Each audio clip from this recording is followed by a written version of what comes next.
নমস্কাৰ বন্ধু বান্ধৱীসকল এয়া সন্ধিয়া খোজকাঢ়ি কাঢ়ি আহি এয়া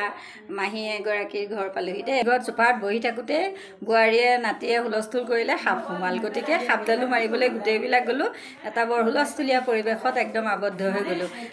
এয়া চাওকচোন তিনিগৰাকী আমি লগ খাইছোঁহি চাৰিগৰাকী মোৰে সৈতে এয়া হ'ল এজনী মাহীৰ ঘৰ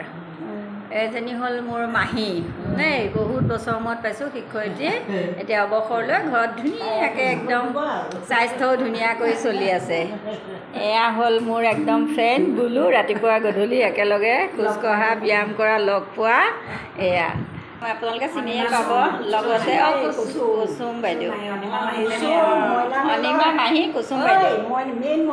আমি মইনা মেলত একদম বহুত বছৰৰ আগতে চিনাকি আৰু লগতে আৰু এটা চিনাকি মানৱ আমাৰ নিউজ লাইভত কৰা সাংবাদিক মানৱৰ মাতৃ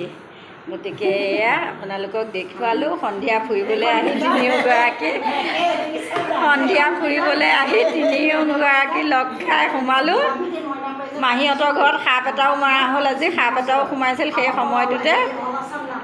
আমাৰ এয়া কুচুম বাইদেৱে সাপটোও মাৰিলে কিন্তু মানৱে একদম 3-4টা মানুহ পঠিয়াই দিছিল সাপ মাৰিবলৈ কিন্তু মানৱে পঠিওৱাৰ আগতে মাকে মাৰি সাপ শেষ কৰিলে এয়া তাকে লৈ আমি খুব হাঁহি ফূৰ্তি অকণমান কৰিলোঁ সন্ধিয়া সময়কণ আমি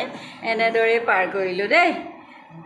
মাহী বোৱাৰীৰ ৰুমতে সাপটো সোমাল লাঠি ভাইটিয়ে লৈয়ে আছে সাপৰ ভয়ত আজি মিলাই নাই